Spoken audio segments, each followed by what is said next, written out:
बेयाव थांगासिनो जोङो दायो मोनसे जिनिस लायनो नागिरदों दायो बायबाला खिथिनोसै आरो मा जिनिस बियो थांग्रोनोसै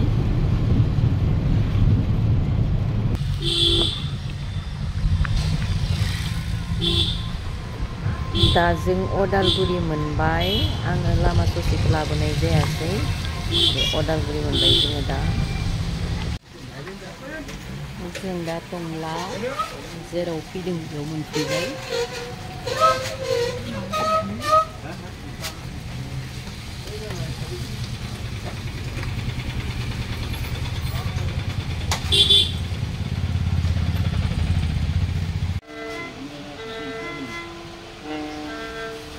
बेनो माने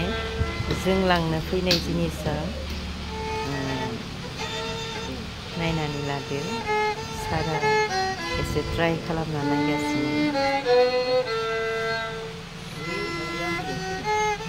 माने सारा दामनाय नायना नायदों एसे ट्राइ खालामदों आरो माने माबायदि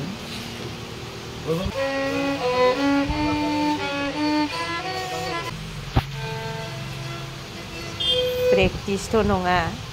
माने सारा दामनाय नायना नायदों एसे ट्राइ खालामदों आरो माने माबायदि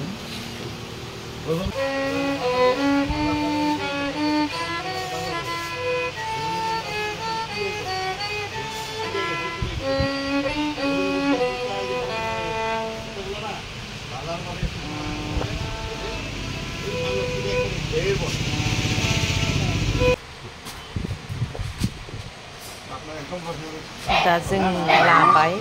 माने सोलोंगोनखाय एसे दाम खमनिखौ लाबाय आरो माने 4-5 हाजारनिखौ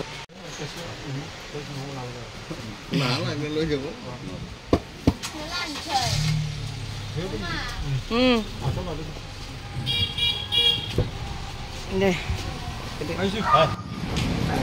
दा जों अदालगुरि मोनफैफिनबाय अदालगुरियाव जोङो एसे जानानै लाबाय मोजां भिडिअबो खालामस्लाबनो हायासै माने बिराद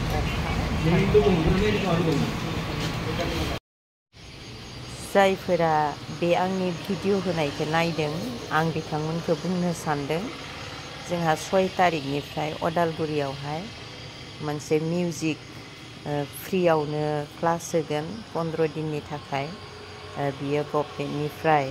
मोनसे सार्टिफिकेट मोनगोन होननानैहा बुंदों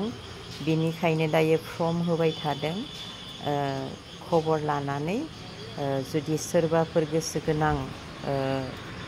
दामनो लुबैग्रा आरो दामग्रा दङब्ला बिथांमोना बे